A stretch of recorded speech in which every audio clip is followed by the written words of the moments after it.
Hello, everyone, and welcome to the Real World Productivity Podcast. I'm Adam Moody, and today I'm talking with David Salib, who's a full-time associate product manager at Lyft and a man with many cool side projects, which we are definitely going to dig into. So I want to find out about his background, what he's doing, so we can get what I think is going to be a unique look to his solution to problems and productivity. So welcome, David. Hey, it's great to be here. Thanks for having me. Yeah. Well, let's just dive right in. And, could you tell everyone a little bit about yourself, or as much as you want to? Yeah, I'd love to. So I've been to computers my whole life. I was a little nerd when I was a kid. I was actually looking back at one of my old, kindergarten assignments where it says, "What'd you like to do?" and "What's your favorite thing?" I just kept writing the word computers over and over again. So I've been into tech my whole life. I studied computer science, and while I was studying computer science, I also studied psychology and business. I love coding. I love building things. Just that process of building something and having people delighted by the end product. That's just super exciting for me. And that's ultimately how I ended up, pursuing product management as a career. And in a big sense, product management is, a simulation of being an entrepreneur at maybe just a smaller or larger scale, depending how you look at it. So building products and delivering them to people and delighting users is what I love to do as an engineer, but also as a product manager. So that's kind of how everything's been falling into place for me. I worked at a few companies as a software engineer for a while. Now it's in place as a product manager. And now on the side, I'm building Momento, the podcast app that you found. Mm-hmm. And that's been a super great experience, just seeing how people have connected with it and how it solves a problem for people. And just regardless of what I'm working on, I just love to find problems that people need solved and finding really great ways to solve it. Just super exciting. Gotcha. And this is going to be, I'm going to ask you for a straightforward pitch, but just so people can get on the same page. I've talked about Momento quite a bit, but can you tell people about that just so in case they haven't come across it yet, they know what we're talking about? Absolutely. Momento is a podcast app that solves the problem of if you are listening to something and you think it's something you want to remember or save for later, just by tapping the app or clicking your headphones, you can save that into text. We don't use transcripts. We actually generate all the transcriptions live. So you're able to do this for any podcast, and it really just solves the note-taking problem for podcasts, which podcasts are a form of media that has a lot of great content. And I think being able to do that's a problem a lot of people face.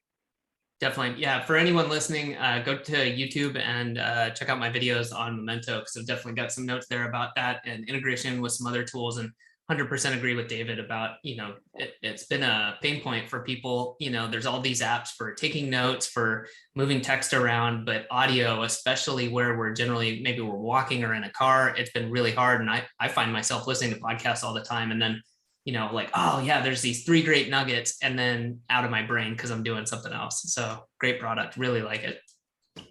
So you talked a bit about your education here, and, I think this is super interesting. Did I hear you correctly that you said you while your focus is computer science, that there's also some psychology in there? Yes. That is amazing. What exactly was that? A minor, major? What did you do there? That was a minor. Okay, cool. That is fascinating. If I could go back in time, I would probably do the exact same thing. Looking back, are you pretty happy that you did that? I love it. I studied it purely out of interest. I remember looking at the courses available, and I just loved so many of the course titles, the descriptions, and every psychology course I took was just so much fun. I don't even think I remember studying for any of them. I just remember reading the textbook and loving it, and thinking about why we do the things we do, I think is the most interesting thing. And psychology is really great at digging into that. So would you say that before you went into those courses that you were interested in kind of understanding yourself, or was this kind of a change point where you did this and that got you more into it, or a little bit of both maybe? Yeah, I think curiosity has always been a trait that describes a lot of the reasons I do things. And I think the questions psychology answers are things that I've thought about a bunch, and then psychology really just operationalizes it and formalizes the way we look at things. No, that's great. And I think that anyone who's doing anything, like you said, kind of, being a product manager and being able to be entrepreneur-ish before even getting to that, and then doing some entrepreneurship, understanding yourself and understanding how people work mentally can be hugely valuable. So I think that's great for you and also anyone else. And I mean, it's not like you have to go to college for that, but that's one way to approach that. Anyone can pick up some books though and learn some basics that I think would help them. So man, that's great. Well, let's talk about some more concrete stuff. What's your normal routine like, right? We hear a lot about routines, the importance of them. Like, what do you specifically do? Maybe let's start with like your daily routine. Do you have one? Yeah, for sure. Um, First thing, I've been doing this for about a year. Going to the gym in the morning. That's been very useful to getting up early and getting something done. So Yeah. I'll get to the gym nice and early, get a quick workout in me for about an hour, and then I usually find out about an hour or two before I have to start work. So in that time, I try to read. I think reading is like a superpower. So I'll try to read. I got a Kindle also about a year ago. I love my Kindle. Oh yeah. Also, pardon, love taking notes, highlighting on the Kindle. It's super useful. So trying to read every day, get some knowledge there. Work for 7 8 hours depending on the day, and then after work it's a mix of different things. I think my routine's changed based on the season, Mhm. and a lot of my time goes towards my side projects. So Momento takes a lot of time. I also work on a Bible app for the past 5 years, Mhm. and because of academic commentary, and we have a pretty large user base around the world right now. So usually I'll have to spend around, let's say, 15 to 20 hours of my free time working on both Momento and the Bible app. I found Per a week different or sorry. per week, yeah, Okay. yeah, per week. Yeah, I spend a fair amount of time of my free time working on my side project. And I just find that it's kind of like a trade-off. I've had certain weeks and certain seasons of life where I'll dedicate more time to social life or just relaxing or something different. Sometimes I'll invest more in a hobby. Maybe during the winter months, I'll be snowboarding more. Maybe some months I'll be playing music more. But then a good amount of time goes to side projects, which is a trade-off of free time. Where do I spend my time kind of determines what kind of outcomes I get. Definitely. Okay, so then let's talk about that a little bit more. I wanted to talk to you about how you keep the full-time balance with the side projects, but it sounds like you've been doing this for years. So one avenue, if you hadn't mentioned that, would be to ask, kind of how long you've been doing this and is this sustainable? But it sounds like it is for you, and potentially this is just something that you really enjoy doing. So it's a hobby and potentially a product that you can market. So is that kind of a correct summation of all of that? Yeah, since about 2015 is when I've had the Catena as the Bible app. So I've been doing that since 2015, and I was juggling that with school until I started full time. Now I'm juggling work and then Catena and Momento. So I definitely love. So as I mentioned earlier, I love computers. I love coding. So working on Catena and Momento is something that's just super fun. It is very much like a hobby for me. Um, so that definitely helps make it. That helps with the dedication, or I guess just the energy to do it.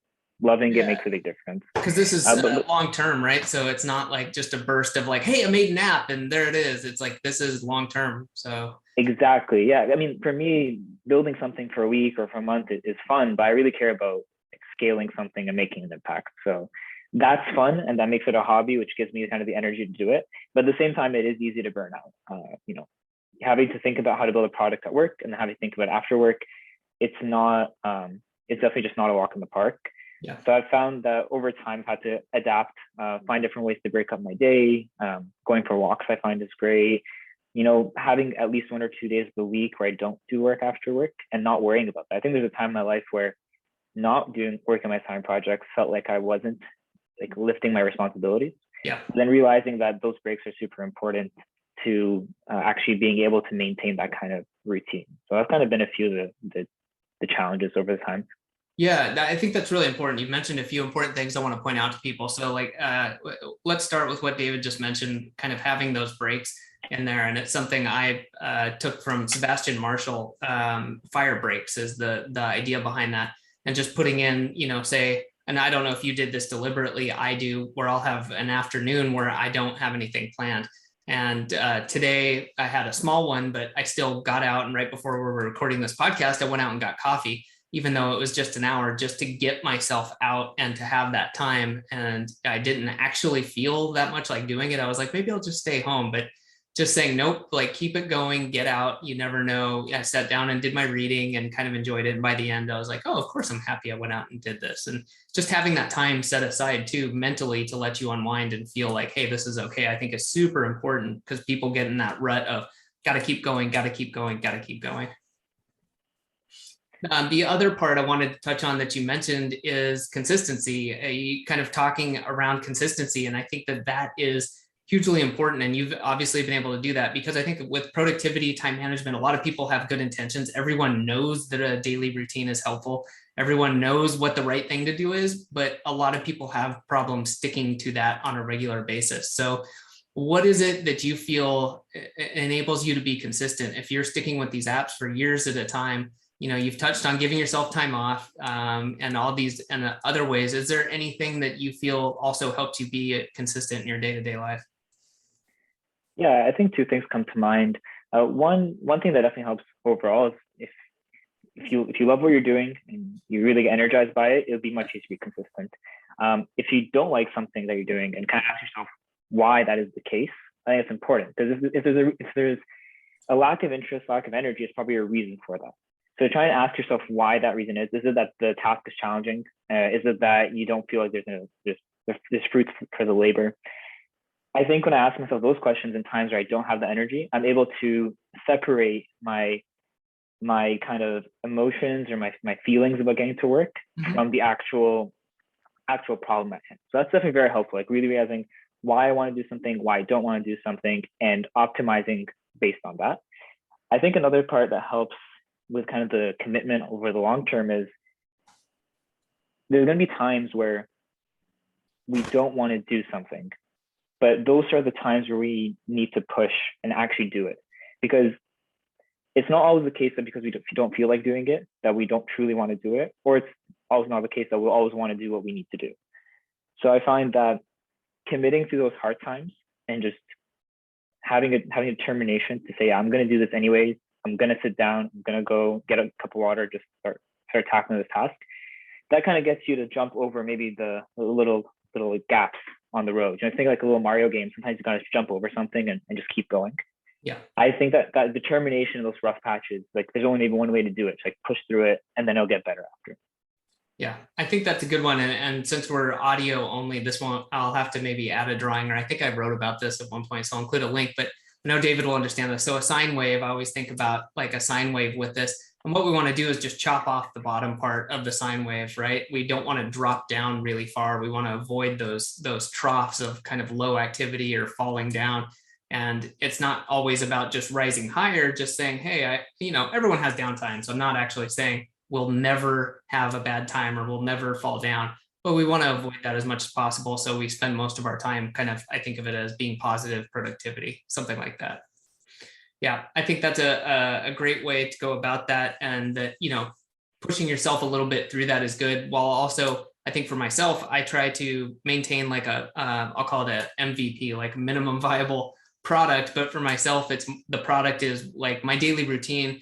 And you mentioned going to the gym. So maybe it's just getting some form of exercise. Like maybe one day you're just like, I cannot do it. I cannot lift a weight, but like, I'm going to go outside and go for a walk, and just doing that and keeping that momentum going. Is that something you make use of? Yeah, absolutely. Also, I like how you said MVP. I even thought kind of like minimal viable productivity sounds like a way to go about that. Yeah, I was talking to my brother about this. We work on Momento together. He's also a software engineer. And it's actually a very odd paradox.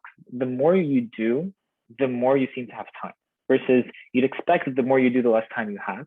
But I've never found that to be true. I've always found the more responsibility you take on, the more things you add to your day, the more efficient you become. And it's the weirdest thing how, going to the gym, which sounds like taking an hour away from your day, somehow adds like 3 extra hours to your day. Maybe you've experienced this. Maybe you can explain it better. But just the act of doing more things, and structuring your time better seems to expand the amount of time you have and the amount of productivity you get out of each task. Yeah, I totally agree. And I was thinking about that in a different angle. I forget exactly what I was thinking about, but it was yesterday. I was on a walk. I believe I was thinking about with me and my wife, we've been discussing different exercise routines, things we want to do. We're both big runners, but we're like, okay, we need to add some other things in. And for whatever reason in my mind, I was thinking about what's the, as kind of a mental exercise, like the cost effectiveness of this, and like how much money would I spend to get X result? And just thinking like, what is it worth if you're out of shape and you can be in better shape, because the mental productivity gains are so massive. that it's actually worth a lot more. It's not just your physical health, which is hugely important, but you're, like you said, going to the gym for an hour may result in 3 more hours of productivity, whether that's just increased productivity or actual time that you feel like you can work. And so that idea, is just phenomenal, where one of these high leverage activities can result in huge productivity gains. Mm-hmm. And, as you said that, I thought of something where I find that when I feel stuck or I feel overwhelmed with a lot of tasks, I'm a big, to-do list kind of person, or just writing out things and planning them. Mm-hmm. I'll try to step back and spend just 10 minutes doing quote unquote nothing. I'm not actually getting any of the 10 things I wanted to get done, Mm-hmm. but just sitting down and writing it and choosing what I want to start on. Sometimes that's my way of getting myself unblocked from tackling a lot of things. Yeah, big one. I think for myself recently, I've had the same thing where I've started to feel stressed or overloaded a little bit, but I can't pin it down. And usually that's resolved by doing just that. Just sit down and, hey, do a brain dump. What is it that I need to get done, and how maybe should I go about that? And magically, that the problems start to go away once you kind of just let it get out of your brain. So absolutely. Yeah, absolutely. Well, then let's talk about this. I always like talking about this. I noticed you mentioned the Rocket Book, which is a pretty cool tool. I haven't used one myself, but what kind of physical tools? Are you a notebook, pen and paper type of guy? Obviously, use the Rocket Book. How do you do this type of stuff? Yeah, definitely. I use a lot of different things. I'll use pen and paper. So I use a Rocket Book just because it's like unlimited paper. You just erase these kind of whiteboardish papers. This is not a sponsored ad for Rocketbook, but I do really enjoy using it. Yeah. Saves paper, it's pretty great. I also am able to take pictures with the Rocketbook, and it saves them into my OneNote. And that way I can refer to them later if I need to. So OneNote's another thing I've been using for a while. Lets me take notes about things, organize things, that can take pictures. Very flexible note-taking tool. I really enjoyed it. Also can make little to-do lists in OneNote. Sometimes I'll use that. And then I'll use Asana to manage both Momento and Catena. So it's a great task management tool. We're able to assign tasks, track them, discuss them. We actually have all our app feedback hooked into Asana, so we can discuss different features or bugs based as they come into our Asana forms. So also not a paid advertisement for Asana, but another tool I really enjoy. So, OneNote and Asana have been great for organizing things for me. Writing down things on pen and paper, I think, has been super great. There's something powerful about that. And other than that, I think those are the primary things. Oh, one thing that I've been doing recently that has been really helpful is I use an Android, and I got a little sticky note widget on my home screen. Whenever I think of something that I need to remember or something that I need to do, I'll just tap the sticky note and write it down. So I have a very messy sticky note where I just try and write down things. I think that helps me just get things out of my head, stored somewhere, so I don't worry about things I'm going to miss or things I need to do. Definitely. Yeah, that sounds like, kind of getting things done type of thing, right? Just get it out of your head, and at least it's somewhere where you can refer back to it. So, okay, cool. So, how about managing your time? Is there anything that you use? Do you use time trackers? Do you use a Pomodoro timer, anything like that? No, I don't use any time tracking tools. I'd say the one thing that comes to mind when it comes to managing time and being more effective is I try to do anything that would take me less than a minute right away.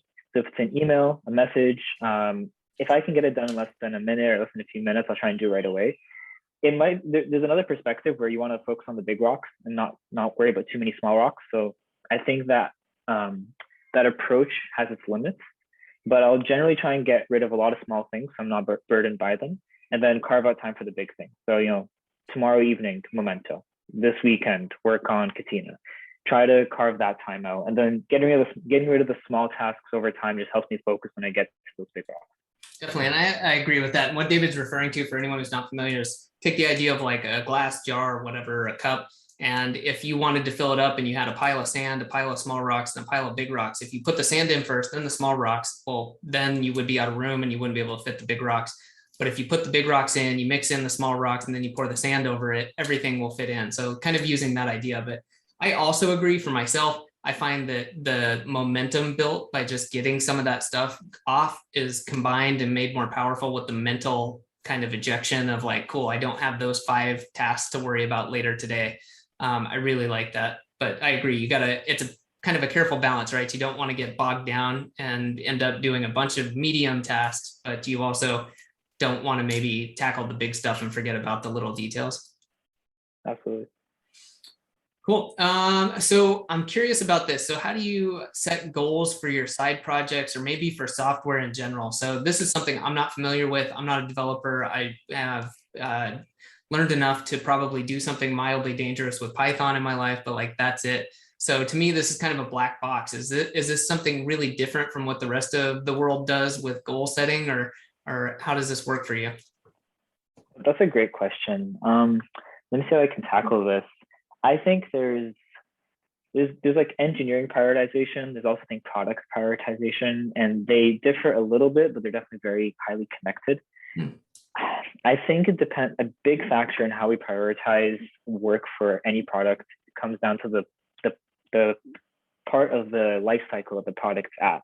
So a very mature product probably has different prioritization than a startup, versus a product that literally is going from 0 to 1. The first few months we started working on Momento, our prioritization was all centered around making a podcast app that worked. How do we build something that people can open, play a podcast, and have as many of the competitive features as possible? Mm-hmm. A year later, now we're looking at things that make Momento one more competitive, so that it's compelling to want to use Momento, to take advantage of the note-taking part, the audio highlighting of Momento. We still need to be competitive with other apps. But now we're also thinking of ways to grow and spread the word. One of the things is you can have the greatest product in the world, but people don't know about it. They just never even get the chance to decide if they like it or don't like it. Yeah. So now that we're a year in, our prioritization is now centered around growth and traffic to the app. And that actually ends up informing us on what we need to do next, because people always have ideas and feedback. You've been great, actually. I know when you discovered Momento, we got a lot of great feedback from you. So I guess this could even be blown up to a more meta scale, where I think knowing and depending on the goal that is being pursued, prioritization almost falls naturally after that. And maybe one of the things that's a challenge is when the goal isn't clear, or when there's not a clear goal in mind, it becomes harder to make the right trade-off. And I think when it comes to product management or just building an app in general, once the goal is clear, it becomes so clear what we need to build next. And it's just there's times where the goal gets a bit blurry, and that's when it becomes much more difficult to determine what we need to build. Definitely. Okay. Well, that makes sense. And I like it. I like I think an analogy to people that I like, I hadn't really thought of this before, was a lot of times, yeah, don't worry so much, but get going, set goals, and then use that feedback from the momentum to readjust your goals. Don't worry about setting the perfect goals, because that's never going to happen. So cool. Absolutely. Okay, that's really interesting. It's fun for me, literally, just to ask you that, and I'm sure there's other people in the audience listening who can identify, but I have absolutely no experience on the software side, so kind of fun to hear about that. So how about getting help? I wrote myself a note here. I wanted to talk to you about this. So it sounds like you work or do some of this with your brother. And so since this is a side project, have you brought anyone on? Are you working with anyone, or is it just the two of you doing this? Yeah, for Momento, it's just Daniel and I. I have a background in engineering, and also I love doing design, UX, that kind of stuff is really interesting to me. So we're working on overdrive to make this happen with a small team. I think it's super lean. It's been super fun. I think adding more people to the team is a challenge in itself. We're just not ready for that at the moment. But as a contrast with Catena, we were working on Catena as just 2 or 3 people for the first 3 years. Mm-hmm. And then over the last 2 years, we've had maybe 10 people join the team. Oh, wow. And interestingly, when you add more people, it's not there's a cost associated with that. And we've gone through that for sure. And we have to scale how we communicate, how we prioritize, how we work together. That's kind of the cost of adding more people. But then you get a really great efficiency where you can have so many parallel work streams getting things done. So I think knowing when to scale and when to add more people is super important. And I think for Catena, it happened at the right time. And with Momento, it's going to come to the point where we have more work than we can handle. And we also have the ROI necessary to invest in more people and make that investment. Yeah, that's interesting. I think that's a superpower that probably comes from experience, right? Knowing when and how to grow is definitely something that people who know that do very well. But you said something specific that I'd love to touch on. I think scaling communication, that's really interesting, of interest to me, having grown a few businesses and nothing super large, but when you go from 2 or 3 to 10, 15, like that really changes things. So I'm curious for you, what did that look like when you, is it just making sure you include people, being more transparent? What kind of stuff did you guys have to do? Yeah, this is a challenge I think all teams face. When we started with Catena, all our communication was a Facebook Messenger chat, and that was fine because there's only 2 or 3 people. As we scaled, we started using Slack, we started using Asana, and I think there's no tool is going to actually solve any communication problem, because communication is one of those things that is to a great degree an art, and some tools can help facilitate that to optimize. But as we started using like Slack for group chats and personal chats and Asana for task management, we've just been figuring out different ways to engage people, keep people in the loop. Sometimes we'll share big updates. Sometimes we'll communicate people directly. Sometimes we'll have a meeting every few months, just like everyone in the same video call. So I think the point I'm making here is there's definitely a few good tools to communicate with people, but I think even more importantly is the approach to communication. And whether it's making sure people are included, making sure that you're communicating the most important things. Sometimes over communicating is effective. Sometimes being a bit light in communication is more effective, because you can really saturate, you can really dilute the impact of your communication if you over communicate too much. So no straight answer there, but I think just being really responsive to the team, trying to figure out, again, what's the goal? Do we need a lot of productivity right now? Do we need a lot of just like good team dynamics? And then that kind of influences how we communicate and reach out to people. Definitely. No, that makes sense. And I think that's a good one too. It's not just more is better type of a situation. I think that's good, but also just being quiet doesn't always solve the problem. So cool. Well, we got time here for a couple more questions. So one, I'd like to know for you, what if you could go back 5 years ago, which is, I'm not sure, but it sounds like roughly before really kicking off, these apps, what would you tell yourself in terms of, could be anything, but maybe around building a team or productivity, time management? That's a great question. I think around productivity and time management, I think the approach that I've taken for both apps is put as much time as I possibly have without burning out. I think that worked really well when I was younger, and I think now it's become more of a challenge. But I think if I go back maybe just 1 year or 2 years, I'd say plan out more time to just recover from like long stints of work, because what I found, there's definitely a month or two during COVID where I just couldn't work. I could not just no energy, like mentally could not think about like Momento or Catena. Yeah. And that was just very, very difficult. So knowing, like, setting up recovery time, I think was super important, and realizing that there's going to be times where things are a bit slower and being comfortable with that. I think it can be very demotivating if I didn't have that perspective. It can be very demotivating when you hit those kind of patches. Going back a lot earlier, like let's say those 5 years, not related to productivity, but more just building a product. I would just tell myself to read more. I think there's so much out there to learn from, and reading so powerful. You get this compounded knowledge from other people.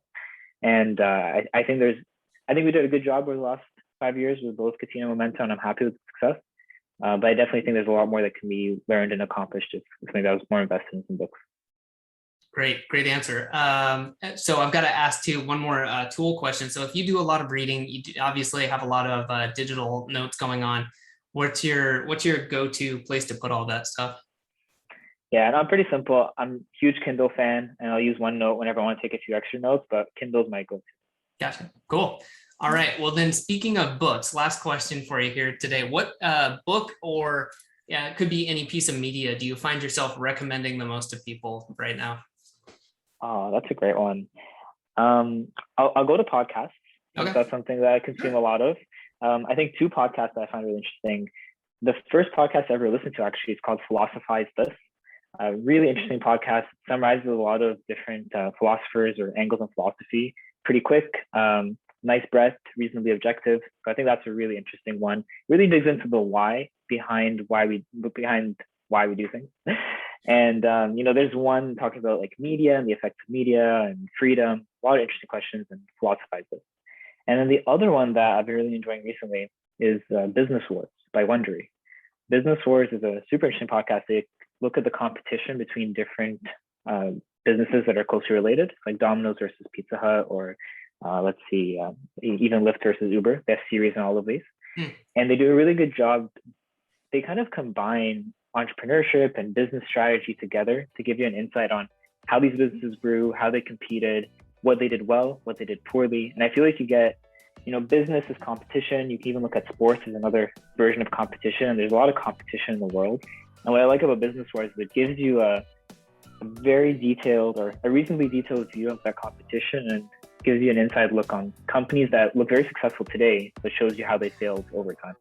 Interesting. Okay, cool. Well, those are great. I will definitely include those, and I'm going to check both of those out. They sound super interesting. So amazing. Awesome. David, thank you so much for sharing so much. It's been a really interesting look into kind of how you operate at a high level and what you've got going on there. So, if people are interested in finding out more about you, about your apps, where should they go? For sure. Yeah. Thank you so much for having me. It's been a pleasure. For Momento, you can go to momento.fm. That's momento.fm. There's a download link for the app there. And if anyone has any feedback, we'd love to hear that.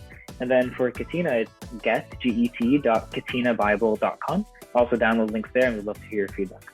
Awesome. We will include that in the show notes. So thank you again so much. Thank you so much. It's been a pleasure. Thanks for listening to this episode of the Real World Productivity Podcast. If you know someone that would enjoy this episode, please grab the link and send it via email, message, or whatever means works best. Now, if you're looking for more ways to increase your productivity, time management, and team building skills, be sure to go to productivity.academy/resources to find out what tools, cheat sheets, and services can get you started and make the most impact right now. For those who want to make fast changes and want to save dozens of hours, I highly recommend joining the 14-day Productivity Foundation Challenge at productivity.academy/foundation challenge. This 14-day challenge takes minutes per day, but will help you develop or improve your daily review to get more done with less distractions and loss of focus. You'll also get over-the-shoulder directions for setting up an automation to save dozens of hours and the process for deciding what else you should automate and how to do it. And if you're serious about continuous improvement and you know that productivity, time management, and team building will impact every area of your personal and professional life, join us in the Growth Automation membership. Find out more at productivity.academy/join.